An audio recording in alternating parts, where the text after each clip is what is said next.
अस्सलामुअलैकुम बिस्मिल्लाहिर्रहमानिर्रहीम। कायनात बनाने वाले, नरमी करने वाले, मेहरबानी करने वाले की शनाख्त या पहचान के साथ दोस्तों, सलात सीरीज़ का आज लेक्चर नंबर 33 है और इस लेक्चर में सूरत ताहा की आयत नंबर 13 और 14 पर बात की जाएगी। आपने ये जज किया होगा कि जब भी आपकी बात इन नमाजी कुरानिस्टों से या आम नमाजी दोस्तों से होती है तो ये लोग सूरत ताहा की आयत नंबर 14 लाजमी पेश करते हैं और कहते हैं कि देखें जी, यहाँ से नमाज में अल्लाह का जिक्र करना साबित है। मैंने तो जब भी इन लोगों से बात की तो इन्होंने ये वाली आयत लगाई और यही कहा जो मैं आपसे शेयर कर रहा हूँ।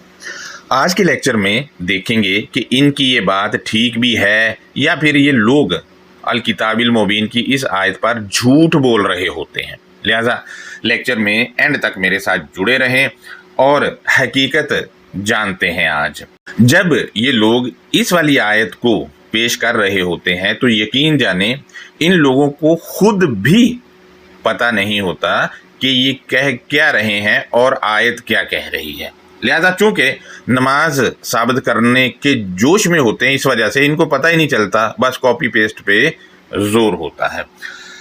हमेशा की तरह पहले मरवजा तर्जुमा पर तनकीदी नज़र, कुछ मालूमात और कुछ सवालात में आप दोस्तों के सामने रखूँगा। तराजम मैंने जितने भी पढ़े वो सब एक ही तरह के थे। उनमें से एक तर्जुमा जो नमाजी कुरानिस्ट ने किया है वो मैंने चुना है ताकि उस पर बात की जा सके, तो वो मैंने स्क्रीन पर लगाया है। गौर करें, नमाजी कुरानिस्ट लिखता है कि बेशक मैं ही अल्लाह हूँ, सिवाय मेरे कोई इलाह या माबूद नहीं, पास मेरी नौकरी कर और मेरे जिक्र या याद के लिए नमाज कायम कर। अब इस तर्जुमा पर आयत के मतन को मद्देनज़र रख कर बात करते हैं। तो आयत का मतन कुछ यूँ है पहले जुमले का, इन्ननी अनल्लाहु ला इलाहा इल्ला अना फ़अबुदनी। नमाजी कुरानिस्ट ने तर्जुमा किया है कि बेशक मैं ही अल्लाह हूँ, सिवाय मेरे कोई इलाह या माबूद नहीं, बस तू मेरी नौकरी कर। यहाँ पर पॉइंट नंबर 1 ये है कि आयत के मतन के मुताबिक तर्जुमा ही नहीं हुआ इससे, क्योंकि आयत में इन्ननी और अना मुतकल्लिम के सीगे हैं, लेकिन नमाजी कुरानिस्ट ने एक सीगा तो खा लिया है और एक का मानी कर दिया है, जबकि तर्जुमा में इसने कोई भी लिखा है। ये कोई भी आयत के किसी भी लफ्ज़ का और किसी भी तरह मानी नहीं है। पॉइंट नंबर 2 है, नमाजी कुरानिस्ट ने फ़अबुदनी के मानी बस मेरी नौकरी कर किए हैं और ये भी गलत है, जबकि इसके मानी बनते हैं मेरा मतीअ या मेरे ज़ेरे साया हो जा, क्योंकि अल्लाह जो हुक्म देगा उसके पीछे चलना है, जो उसके पीछे चलेगा वो अल्लाह के ज़ेरे साया हो जाएगा। मज़ीद आयत का अगला हिस्सा देखते हैं तो इसमें है व आकिमी सलाता ली ज़िक्री। इसका तर्जुमा नमाजी कुरानिस्ट ने किया है कि और मेरे ज़िक्र या याद के लिए नमाज कायम कर। यहाँ पर पॉइंट नंबर 1 ये है कि मेरे ज़िक्र या याद के लिए नमाज कायम कर, ये तर्जुमा ही गलत है। आप गौर करें, सलात के गोल वाले ताए के ऊपर ज़बर है, मानी में को लगेगा। इन्होंने को इस वजह से खा लिया क्योंकि जिक्र को सलात में लेकर आना था। लिहाजा तर्जुमा यूँ होना चाहिए था और मेरे जिक्र या याद के लिए नमाज को कायम कर, को लगना था, इसने नहीं लगाया। पॉइंट नंबर 2 है दोस्तों, नमाजी कुरानिस्ट आयत का ये हिस्सा लगाकर शोर भी मचाते हैं कि लो जी नमाज साबित हो गई, क्योंकि नमाज में अल्लाह का जिक्र किया जाता है। आपसे गुजारिश है कि जो ऐसा कहते और करते हैं इनसे बचा कर रहें, क्योंकि आयत के इन्हीं के तराजम के मुताबिक सलात अल्लाह के लिए नहीं बल्कि अल्लाह के जिक्र के लिए आकीमी होगी। अल्लाह के लिए सलात और अल्लाह के जिक्र के लिए सलात को कायम करना दो अलग बातें हैं। पॉइंट नंबर 3 है, नमाजी कुरानिस्ट और इसके हवारियों के मुताबिक सलात में जिक्र करना यहाँ से साबित है, जबकि आयत में कहीं भी ऐसा नहीं लिखा, बल्कि इनके तर्जुमा में भी ऐसा नहीं लिखा। अगर ऐसा लिखा होता या अल्लाह ने ऐसा कहना होता तो फिर आयत का मतन कुछ यूँ होना चाहिए था, फज़कुरनी फिस सलाती, यानी तू सलात में मेरे जिक्र को कर। जबकि आयत का मतन बिल्कुल सीधा है कि आकिमी सलाह ली ज़िक्री, यानी सलात को आकिमी करना है अल्लाह के ज़िक्र के लिए, अल्लाह के लिए नहीं, अल्लाह के ज़िक्र के लिए। बात वाज़े है कि सलात अल्लाह के लिए नहीं बल्कि अल्लाह के ज़िक्र के लिए है। अभी मैं जो तर्जुमा कर रहा हूँ इन्हीं के तर्जुमे को सीधा कर रहा हूँ, लिहाजा सीधा कैसे होगा वो बता रहा हूँ। लिहाजा इतनी वाज़े आयत होने के बावजूद भी ये नमाजी कुरानिस्ट जैसे किरदार अल किताबिल मुबीन की आयत पर अपना अकीदा थोपते और आयत पढ़ने के बाद अपना अकीदा बता रहे होते हैं, यानी अपने अकीदा के ताबे आयत को करके बता रहे होते हैं जैसे ये बात इनके अकीदा वाली अल किताबिल मुबीन में ही लिखी है, जबकि ऐसा होता नहीं है। जबकि इनकी इस बात को कि नमाज में जिक्र करना है अल किताबिल मुबीन तो खुद रद्द कर रही है। मैं नमाजी कुरानिस्ट का किया हुआ तर्जुमा ही लगा रहा हूँ, सूरत निसा आयत नंबर 103। गौर करें, नमाजी कुरानिस्ट ने खुद लिखा है, फ़ाइज़ा क़दियतुमुस सलाता, जब तुम, ब्रैकेट में लिखा है कसर नमाज पूरी कर लो। हालांकि ये तर्जुमा भी गलत है क्योंकि यहाँ भी सलात के गोल वाले ताए के ऊपर ज़बर है। जब तुम, ब्रैकेट में लिखा है कसर नमाज पूरी कर लो, पूरी कर ली तो उसके बाद क्या करना है, फ़ज़कुरुल्लाह क़ियामन व क़ुऊदन व अला जुनूबिकुम, बस अल्लाह को याद करो खड़े होकर और बैठकर और लेट कर। दोस्तों आपने देखा यहाँ नमाज पूरी होने के बाद अल्लाह का जिक्र करना है, जबकि ये नमाजी कुरानिस्ट जैसे किरदार सूरत 20 की आयत नंबर 14 को लेकर ये अल किताबिल मुबीन पर ही झूठ बोल देते हैं कि सलात में अल्लाह का जिक्र करना है, जबकि यहाँ से ये खुद लिख कर बैठे हैं कि सलात पूरी हो गई तो बस अल्लाह का जिक्र करना है, यानी जिक्र करना बाद का काम है। सलात में जिक्र करना जो है वो तो इनका दावा ही झूठा ये आयत साबित कर रही है, लिहाजा साबित ही नहीं है सलात में अल्लाह का जिक्र करना। मज़ीद देखें तो जिक्र करने के यहाँ पर 3 तरीके भी बताए गए हैं। गौर करें, फ़ज़कुरुल्लाह, बस अल्लाह का जिक्र करो। कैसे किया जाएगा बताया है, क़ियामन खड़े होकर, और दूसरा है क़ुऊदन बैठकर, और तीसरा है जुनूबिकुम लेट कर, यानी खड़े होकर, बैठकर और लेट कर अल्लाह का जिक्र होगा। अगर नमाज में जिक्र अल्लाह करना है तो इन 3 तरीक़ों से होगा, जबकि इनकी नमाज का तरीका ही अलग है।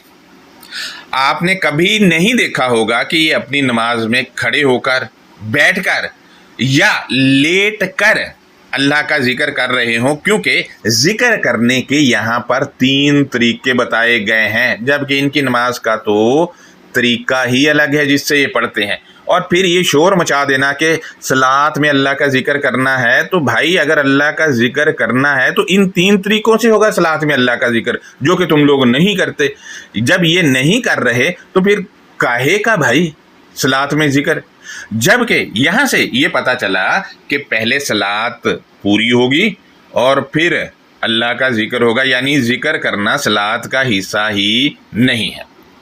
आयत के अगले हिस्से में है, फ़इज़्तमानन्तुम, पस जब तुम इत्मीनान में हो, फ़अक़ीमुस्सलाह, पस नमाज कायम करो। अब यहाँ पर फिर आप देखें सलात के गोल वाले ताए के ऊपर ज़बर है, तर्जुमा फिर इसने गलत कर दिया है। यानी यहाँ से ये भी पता चला कि जिक्र कर करके जब इत्मीनान हो जाए तो उसके बाद सलात कायम होगी। यहाँ से दोबारा फिर इस बात की दानाई हो गई है कि ज़िक्र सलात में है या सलात में ज़िक्र है, बल्कि आप देखें तो सलात पूरी होने के बाद ज़िक्र है और तरीके हैं 3, या फिर ज़िक्र कर करके जब मुतमईन हो गए तो उसके बाद सलात है, यानी दोनों तरह ही यहाँ बता दिया है कि सलात में तो ज़िक्र है ही नहीं, साबित ही नहीं है, और ना सलात में करना है, ये तो بعد کا کام ہے یا پہلے ذکر ہوگا بعد میں صلات قائم ہوگی؟ تیسرا پوائنٹ یہاں پر یہ ہے کہ جب ذکر کر کر کے مطمئن ہو جانا ہے تو اس کے بعد صلات کو قائم کرنا ہے، جبکہ آپ نے کبھی بھی نہیں دیکھا ہوگا ان نمازی قرآنسٹوں کو یا عام نمازیوں کو کہ نماز پڑھنے سے پہلے ذکر کر کے مطمئن ہوئے ہوں۔ کبھی نہیں دیکھا ہوگا، میں نے تو نہیں دیکھا ہے۔ لہذا مزید ہم دیکھتے ہیں تو آیت کا اگلا حصہ ہے ان الصلاۃ کانت علی المؤمنین کتابا موقوتا، بے شک صلات یا نماز ایمان والوں کے اوپر مقررہ وقت پر لکھی ہوئی ہے۔ دوستو، اس نمازی قرآنسٹ نے اس پورے حصے کا ہی ترجمہ غلط کر دیا ہے۔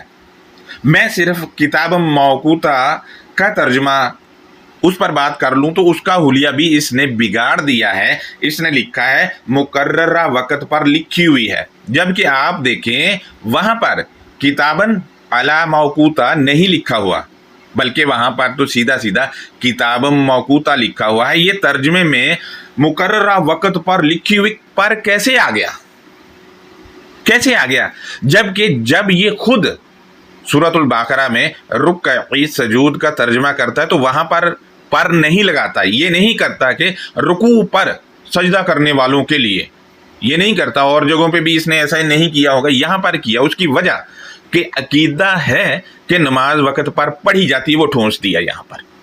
یہ باریکیاں ہیں جو میں آپ کے سامنے رکھ رہا ہوں، اور ان لوگوں نے یہ رچائی ہیں، اور الکتاب المبین پر انہی رچائی ہوئی باریکیوں کو لے کر یہ لوگ جھوٹ بولتے ہیں۔